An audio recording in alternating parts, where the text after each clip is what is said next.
Imagine a stone tossed into a still pond. It creates ripples that spread outward, reaching far beyond the initial point of impact. Our actions, like that stone, create ripples in the pond of life, affecting not only ourselves, but also those around us. This interconnectedness is at the heart of understanding the concept of generational punishment as presented in the Bible. It's about recognizing that our choices have consequences that can reverberate through generations. Think about a young person making a reckless decision. Maybe they cheat on an exam or steal something small. These actions might seem insignificant at first, but they can have lasting consequences. This example, though simple, illustrates a fundamental truth. Our actions don't exist in a vacuum. They have a ripple effect, impacting our relationships and shaping the environment within our families. Section 2. The weight of inheritance. Generational punishment in the Bible. The Old Testament, especially Exodus, speaks about generational punishment.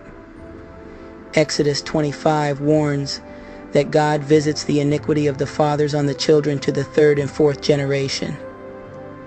Within the Bible's larger narrative, a nuanced understanding emerges. They were learning to live by a new covenant with God, promising blessings for obedience. The warning served as a deterrent against straying from God's commands. It highlighted the natural consequences of choices and the perpetuation of negative behaviors. This perspective emphasizes individual responsibility and the lasting impact of choices. Section 3. Honor and shame, a cultural lens. To truly grasp the concept of generational punishment as presented in the Bible, we need to step back in time and immerse ourselves in the culture of the ancient Near East. In this world, honor and shame were not just personal feelings, but powerful social currencies that shaped every aspect of life. A family's reputation was paramount, and the actions of each member could either elevate or damage the family's standing within the community. This emphasis on collective honor and shame provides crucial context for understanding why the Bible speaks of generational punishment. It wasn't simply about punishing individual acts. It was about protecting the community from the corrosive effects of sin and preserving the blessings of the covenant for future generations. Section 4. Breaking the cycle, individual accountability and redemption.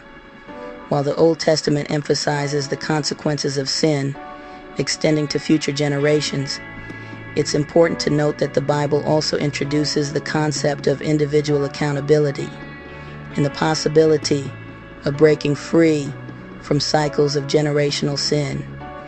In Ezekiel chapter 18, verse 20, God explicitly states, "The son shall not bear the iniquity of the father, nor the father bear the iniquity of the son. The righteousness of the righteous shall be upon himself, and the wickedness of the wicked shall be upon himself." This emphasis on individual accountability doesn't negate the reality of generational influence. We still inherit tendencies and patterns from our families and cultures. However, it means that we are not destined to repeat the mistakes of the past. Through Christ, we have the opportunity to start anew, to make choices that honor God, and create a legacy of righteousness for generations to come. Section 5. Echoes of the past, choices for today. While the concept of generational punishment might seem like an ancient relic, irrelevant to our modern lives, it holds surprising relevance even today.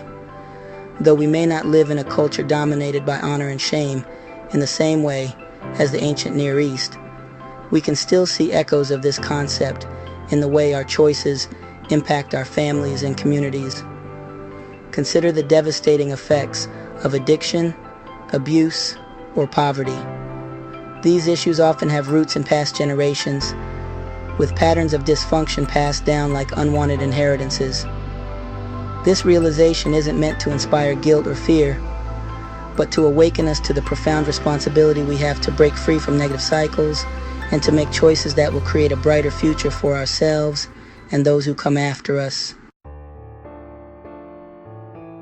Section 6. A legacy of righteousness.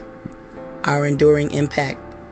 Generational punishment, in its biblical context, isn't about a vengeful God punishing us for our ancestors' sins. It's a call to recognize the interconnectedness of our lives and the impact of our choices. Each of us can choose what kind of thread we add to this tapestry. Will we perpetuate cycles of pain and regret, or will we seek healing, weaving threads of hope, love, and faith? We can't change the past, but we can learn from it. By doing so, we leave a legacy of righteousness that blesses future generations.